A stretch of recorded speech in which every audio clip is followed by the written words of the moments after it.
పెళ్లి కాలేదు, కలిసి జీవించలేదు, అయినా ప్రేమలో శాశ్వత జంటగా నిలిచారు. ఇది ఎలా సాధ్యమైంది? ఎందుకు రాధాకృష్ణుల ప్రేమను కాలం కూడా చెరిపేయలేకపోయింది? లోకంలో ఎన్నో ప్రేమ కథలు ఉన్నాయి, కానీ పూర్తి కాని ప్రేమే ఎందుకు శాశ్వతమవుతుంది తెలుసా? అదే రాధాకృష్ణుల అనురాగ రహస్యం. ఈ అనుబంధం వెనుక దాగి ఉన్న అసలు తత్వం, వాళ్ళు ఎందుకు పెళ్లి చేసుకోలేదనే నిజం, ఆ విరహమే ఎందుకు ప్రేమను శాశ్వతం చేసిందో ఈ వీడియో చివరి వరకు చూడండి. అక్కడే అసలు రహస్యం బయటపడుతుంది. అసలు రాధ ఎవరు? ఇది అందరినీ తొలిచే ప్రశ్న. నిజానికి వ్యాసప్రోక్తమైన భాగవత పురాణంలో ఎక్కడా రాధమ్మ పేరు స్పష్టంగా కనిపించదు. కానీ ఆమె గాథ ముఖ్యంగా గౌడీయ వైష్ణవ సంప్రదాయం ద్వారానే ప్రపంచవ్యాప్తమైంది. దీన్ని బట్టి మనకు అర్థమయ్యేది ఒక్కటే: రాధ కేవలం ఒక చారిత్రక వ్యక్తి మాత్రమే కాదు, భక్తికి ఒక నిలువెత్తు ప్రతీక. పరమాత్మ కోసం పరితపించే జీవాత్మకు ఆమె ఒక రూపం. ఆ బృందావనం, ఆ వేణుగానం అంతా ఒక మధుర కావ్యం. కృష్ణుడు అక్కడ నందగోపాలుడిగా పెరిగాడు. ఆయన బాల్యమంతా అల్లరి ఆటలు, మురిపించే మురళీ రవలులు, గోపికల నిష్కల్మషమైన ప్రేమల మధ్య సాగింది. కానీ ఆ గోపికలందరిలో రాధ ప్రత్యేకం. ఆమె కేవలం ఒక సాధారణ గోపిక కాదు, సాక్షాత్తు ఆ కృష్ణుడి చైతన్యానికి ప్రతిబింబం.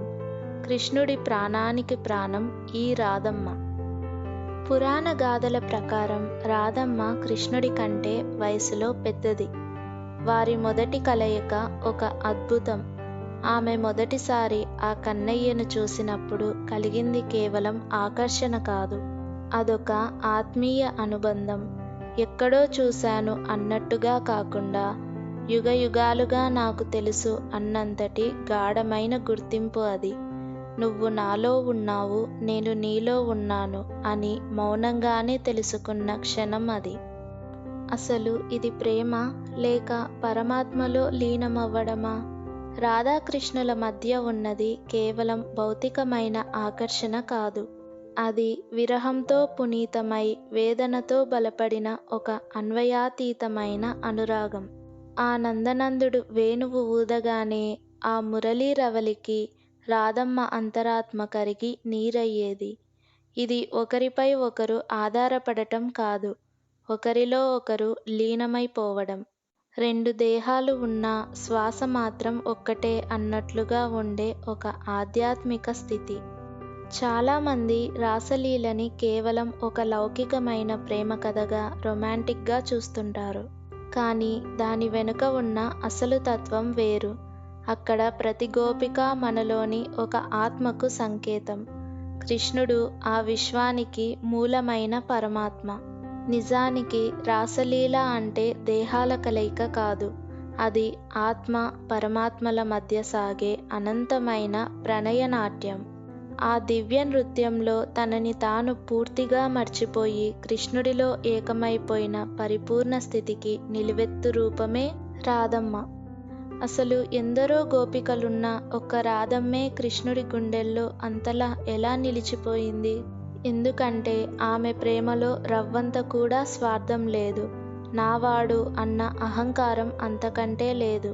ఆమె ఎప్పుడూ తన కోసం కృష్ణుడి సాన్నిధ్యాన్ని కోరుకోలేదు, కేవలం ఆ నల్లనయ్య సంతోషాన్నే కోరుకుంది. తనకన్నా, తన ఇష్టం కన్నా కృష్ణుడి ఆనందమే మిన్న అని భావించి, ఆ నిస్వార్థమైన అనురాగమే రాధను అందరికంటే ప్రత్యేకం చేసింది. వైష్ణవ తత్వం ప్రకారం కృష్ణుడు సాక్షాత్తు ఆ పరబ్రహ్మ స్వరూపమైతే, రాధమ్మ ఆ కృష్ణుడిలోని హ్లాదిని శక్తి, అంటే పరమానందాన్ని ప్రసాదించే శక్తి. దీని అంతరార్థం ఏమిటంటే, ఆ దేవుడు సైతం తనలోని ఆనందాన్ని తాను అనుభవించాలన్నా, ఈ లోకానికి పంచాలన్నా ఒక శక్తి కావాలి. ఆ శక్తే రాధ. కృష్ణుడు సముద్రమైతే అందులోని అల రాధ, కృష్ణుడు వేణువైతే అందులోని నాదం రాధ. ఆ ఇద్దరూ వేరువేరు కాదు, ఒకే ప్రాణానికి ఉన్న రెండు రూపాలు. ఆ కథలో అత్యంత హృదయ విదారకమైన మలుపు కృష్ణుడు బృందావనాన్ని విడిచి వెళ్ళడం. కన్నయ్య అడుగులు మధుర వైపు పడ్డాయి. అక్కడ ఆయన కోసం ధర్మయుద్ధం, రాజ్యపాలన, గురుతర బాధ్యతలు వేచి ఉన్నాయి. నిజానికి ఇది కేవలం ఒక ప్రయాణం కాదు, అల్లరి చిల్లరి ఆనందం నుంచి కఠినమైన కర్తవ్యం వైపు సాగిన పయనం. అయితే రాధమ్మ మాత్రం ఆ బృందావనంలోనే ఉండిపోయింది. దీని అర్థం వారి ప్రేమ అక్కడితో ఆగిపోయిందని కాదు. ఆ ప్రేమ భౌతికమైన కలయిక నుంచి అనంతమైన అంతర్లీన స్థితికి మారింది. రాధాకృష్ణుల బంధం పెళ్లితో ముగిసే ఒక ఒప్పందం కాదు, అది కాలానికి అతీతమైన ఒక శాశ్వత భావన. నిజానికి భౌతికంగా వారు కలిసి ఉన్న సమయం చాలా తక్కువే కావచ్చు, కానీ ఆ కొద్ది కాలపు అనురాగం సృష్టించిన ప్రభావం మాత్రం అనంతం.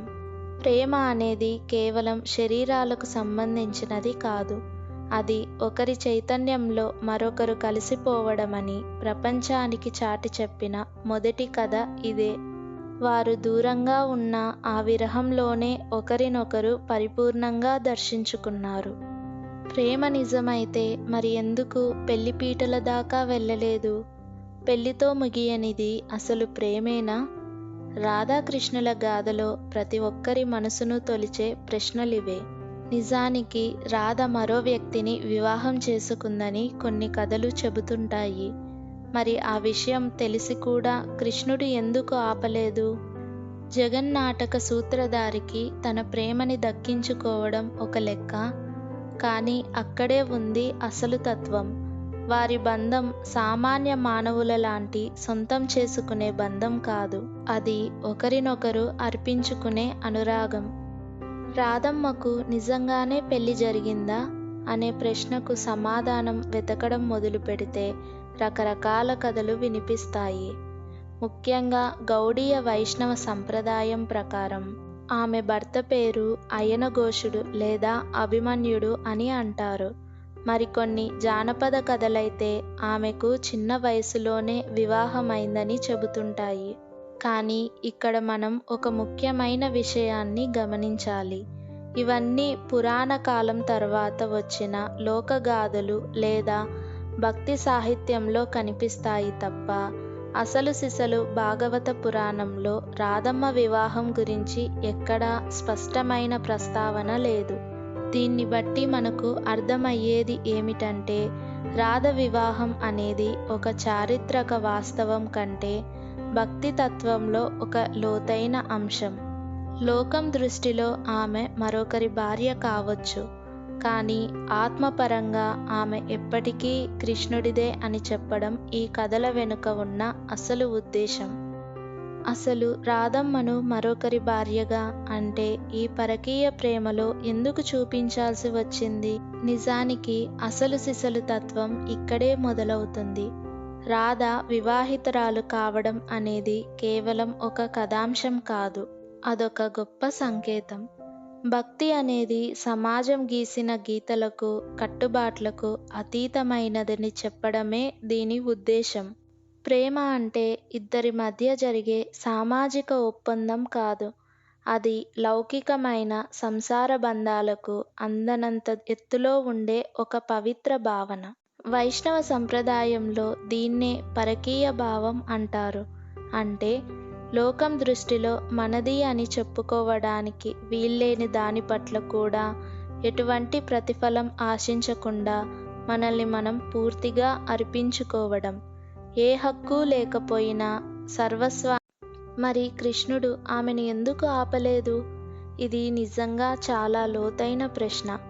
కానీ మనం ఒకటి గుర్తించుకోవాలి, కృష్ణుడు అంటే కేవలం బృందావనంలో వేణువు ఊదే గోపాలుడు మాత్రమే కాదు. ఆయన ఈ భూమిపై ధర్మాన్ని స్థాపించడానికి వచ్చిన పరిపూర్ణ అవతారం.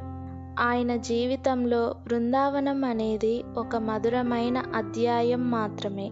ఆ తర్వాత ఆయన ముందు మధుర, ద్వారక, రాజకీయ తంత్రాలు, ఆపై మహాభారత యుద్ధం వంటి గురుతర బాధ్యతలు ఉన్నాయి. ఒకవేళ కృష్ణుడు రాధను ఆపి ఆమెతోనే ఉండిపోయి ఉంటే ఆయన కేవలం బృందావనానికే పరిమితం అయిపోయేవారు. కానీ ఆయన పాత్ర వ్యక్తిగతమైన ప్రేమను మించినది. లోక కళ్యాణం కోసం, ధర్మరక్షణ కోసం ఆయన తన ప్రాణప్రదమైన ప్రేమని సైతం త్యాగం చేసి కర్తవ్యం వైపు అడుగులు వేశారు. లోకరీత్యా పెళ్ళి అంటే ఒక సామాజిక బంధం. అది కొన్ని కుటుంబ బాధ్యతలు, కులమత నియమాలు, లౌకికమైన కర్తవ్యాలతో ముడిపడి ఉంటుంది. కానీ రాధాకృష్ణుల బంధం ఈ సామాజిక వ్యవస్థలకు లోబడేది కాదు. అది కేవలం ఒక ఆత్మకు, పరమాత్మకు మధ్య ఉన్న అనుసంధానం. ఒకవేళ వారిద్దరికీ పెళ్లి జరిగి ఉంటే వారి ప్రేమ కేవలం ఒక కుటుంబ గాథగా ముగిసిపోయేదేమో. కానీ ఆ విరహం, ఆ ఎడబాటు వల్లే వారి అనురాగం కాలానికి అందనంత ఎత్తుకు ఎదిగి చరిత్రలో శాశ్వతంగా నిలిచిపోయింది. కృష్ణుడు వెళ్ళిపోయాక రాధమ్మకు బాధ కలగలేదా అని మనకు అనిపించవచ్చు. కానీ భక్తి సాహిత్యం ఒక అద్భుతమైన సత్యాన్ని చెబుతోంది. రాధ విరహంలో కరిగిపోయింది నిజమే, కానీ ఆ వేదనలో లోకరీత్యా మనకు కలిగే బాధ లేదు. అది తనను తాను పూర్తిగా పరమాత్మకు అర్పించుకున్న ఒకానొక పవిత్ర స్థితి. ఆ విరహాగ్నిలో ఆమెలోని నేను అనే అహంకారం పూర్తిగా కరిగిపోయింది. కృష్ణుడు భౌతికంగా ఆమె పక్కన లేకపోయినా తన ప్రతి శ్వాసలోనూ, తన అంతశ్చేతనలోనూ ఆయననే దర్శించుకుంది. అంటే ఆయన ఆమెకు దూరంగా లేడు, ఆమెలో ఒక భాగమైపోయాడు.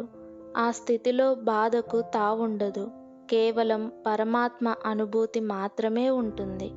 ఒకసారి మన జీవితాల్ని గమనిస్తే కొన్ని బంధాలు అలాగే ఉంటాయి. వాటిని మనం పెళ్లిపీటల దాకా తీసుకువెళ్ళలేకపోవచ్చు, వారితో కలిసి జీవితాన్ని పంచుకోలేకపోవచ్చు. కానీ ఆ బంధాలు మనల్ని పూర్తిగా మార్చేస్తాయి. మన ఆలోచనల్ని, మన వ్యక్తిత్వాన్ని కొత్త పుంతలు తొక్కిస్తాయి. మన ఎదుగుదలలో అవి ఒక విడదీయలేని భాగంగా మారిపోతాయి. నిజానికి రాధాకృష్ణుల బంధం కూడా ఒక స్పిరిచువల్ క్యాటలిస్ట్ వంటిదే. అది మనల్ని మనకే కొత్తగా పరిచయం చేస్తుంది, మనలోని ఉన్నతమైన స్థితిని మేల్కొల్పుతుంది. రాధను ప్రేమించి మరి రుక్మిణిని ఎందుకు పెళ్లి చేసుకున్నాడు? ఇది చాలామందిని వేధించే ప్రశ్న. నిజానికి రుక్మిణి కృష్ణుడి ధర్మపత్ని. ఆమెతో ఆయనకున్న బంధం రాజధర్మానికి, కుటుంబ ధర్మానికి మరియు లోక మర్యాదకు సంబంధించినది. ఒక రాజుగా, ఒక గృహస్థుడిగా ఆయన నిర్వహించాల్సిన బాధ్యతలకు రుక్మిణి ప్రతిరూపం. కానీ రాధతో ఉన్న బంధం పూర్తిగా వేరు. అది భావధర్మం. రుక్మిణిది బాధ్యత అయితే రాధది లీనత. ఒకరు కృష్ణుడి జీవితంలో భాగమైతే మరొకరు కృష్ణుడి ప్రాణంలోనే లీనమైపోయారు. అందుకే రుక్మిణి కృష్ణుడి చెంత ఉంటే రాధ కృష్ణుడి అంతరాత్మలో ఉంటుంది. ఈ రెండు బంధాలు వేర్వేరు ధర్మాలను సూచిస్తాయి. ఈ కథలోని అసలు రహస్యం ఇక్కడే ఉంది. రాధ ఎవరో కాదు, సాక్షాత్తు కృష్ణుడిలోని ఆనంద శక్తి.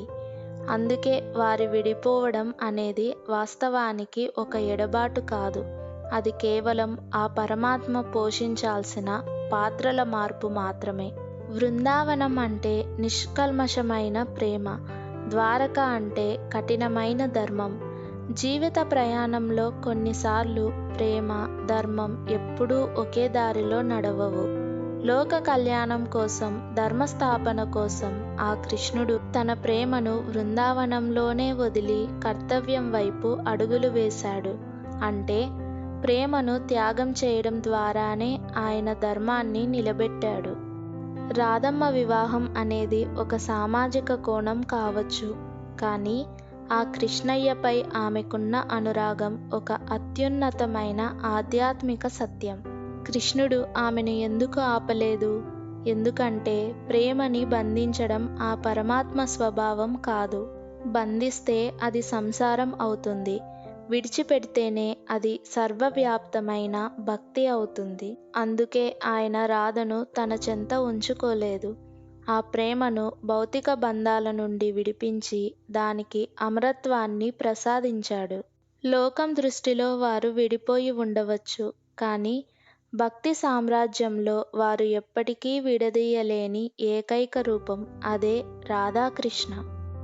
రాధాకృష్ణుల కథ కేవలం ఒక పెళ్లి చుట్టూ తిరిగే బంధం కాదు, అది ప్రేమ అంటే సొంతం చేసుకోవడం కాదు అని చాటి చెప్పే ఒక అద్భుత గాథ. ఈ కథ మనకు నేర్పే పాఠం ఒక్కటే: విరహం అంటే విడిపోవడం కాదు, అది ఒకరిని మన అంతరాత్మలో మరింత గాఢంగా నింపుకోవడం. శరీరాలు దూరమైన చైతన్యం ఎప్పటికీ దూరం కాదని ఈ జంట నిరూపించింది. అందుకే వారు భౌతికంగా కలిసి జీవించలేదు, కానీ కాలం ఉన్నంత వరకు ఒకరినొకరు విడిచి ఉండలేనంతగా ఏకమైపోయారు. ఇలాంటి పురాణ కథల వెనుక దాగి ఉన్న లోతైన జీవన తత్వాలను తెలుసుకోవాలంటే ఇప్పుడే సబ్స్క్రైబ్ చేయండి. Thank you for watching.